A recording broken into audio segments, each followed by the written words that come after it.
Okay brother အားလုံးပဲမင်္ဂလာပါကျွန်တော်ဒီနေ့ဒီဗီဒီယိုလေးထဲမှာကျွန်တော်ပြောပြပေးသွားမယ့်အကြောင်းအရာလည်းကျွန်တော် KOF ရဲ့ Phase 2ကဒီနေ့နေ့လည်ခင်းမှာရောက်ရှိလာမှာပဲဖြစ်တယ်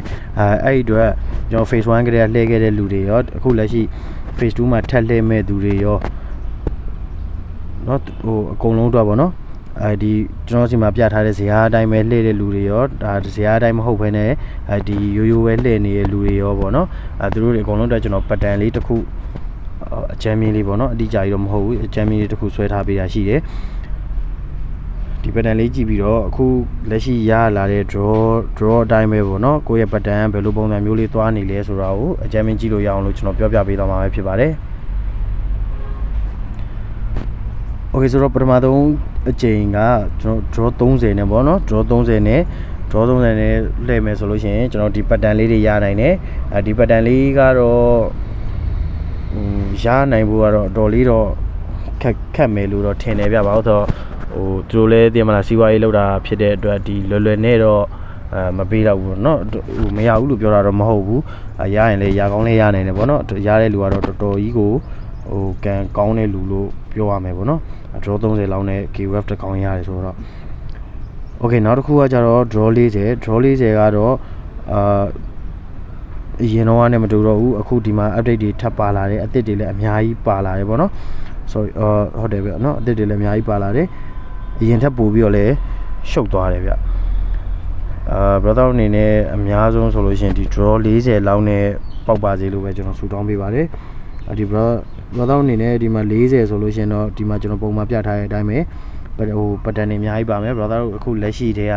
ကြာလာတဲ့ပတ်တန်တွေပေါ့နော်ဟိုမှာဘယ်လောက်ကြာပြီဘယ်ခဏနေစလဲဘယ်ခဏနေစပြီဆိုလို့ရှိရင် brother တို့ကဘယ်ချိန်ထဲမှာပဲ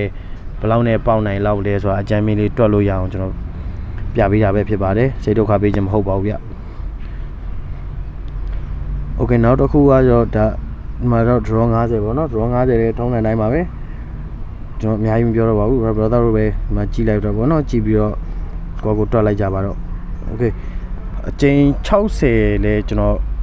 ဆွဲထားပြီးတယ်ဗျဒါပေမဲ့ကန်ဆိုးတဲ့လူတွေအတွက်ပေါ့နော်ကန်ဆိုးတဲ့လူဆိုလို့ရှိရင်တော့ draw 50လောက်နဲ့မပေါက်လဲ60လောက်ထိသွားမယ်ဂိမ်းရှိနေတဲ့အတွက်ကျွန်တော်60ကိုဆွဲထားပေးရခြင်းပဲဖြစ်ပါတယ်60မှာတော့ဘာမှမထူးပါဘူးဒီတိုင်းပါပဲ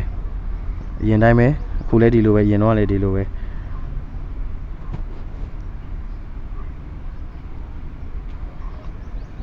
Okay နောက်ထပ်တစ်ခုကကြတော့ဒီ free token တွေပေါ့နော်ကျွန်တော်ဒီ February 23ညနေတနာရီခွဲနဲ့လား4နာရီလားမသိဘူးเนาะအဲ့ပတ်ဝန်းကျင်လောက်မှာကျွန်တော်နောက်ထပ် free token quest တွေရဖို့ရှိလာမယ်ပေါ့နော်လာမယ်ပြီးလို့ရှိရင် quest တွေကိုအကုန်လုံးပြီးအောင်လုပ်ကြပါလုပ်ပြီးသွားလို့ရှိရင်လေဒီနေ့ကကျွန်တော် phase 2လာတာဖြစ်တဲ့အတွက် weekly pass 3ချိန်ပေါ့နော်ကျွန်တော်ဟိုမှာဇာတ်ထဲမှာပြထားတဲ့အတိုင်းပဲ weekly pass 3ခုဝယ်ထည့်ပါဦးเนาะပြီးလို့ရှိရင်နေ့စဉ်